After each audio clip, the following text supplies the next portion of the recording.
Rosalie, ano-anong ahensya ng pamahalaan ang posibleng madagdagan ng intel at confidential funds?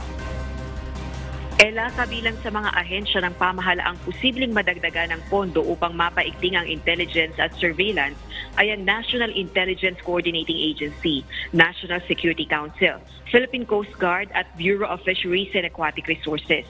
Ito ay matapos ngang magdesisyon ng mga leader ng political parties sa House of Representatives na i-reallocate ang confidential and intelligence funds sa mga ahensyang ito bilang bahagi ng budget process. Sa isang pahayag, itinuturing na seryosong concern ng House political party leaders ang ginawang paglalagay ng China Coast Guard ng floating barriers sa Bajo de Masinloc o Scarborough Shoal. Kinikilala rin ng mga ito ang tumitinding security threat sa West Philippine Sea. Kaya mas mainam na suportahan at pondohan ang mga naturang ahensya upang matugunan ang banta sa seguridad at maprotektahan ang territorial waters ng bansa. Gayon din ang matiyak ang karapatan at access ng mga Pilipinong mangisda sa traditional fishing grounds.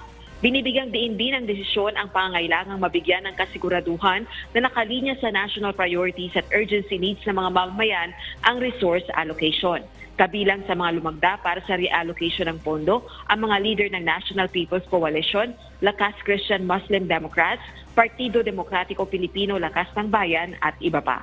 Balik sa iyo, Ella. Maraming salamat, Rosalie Coz.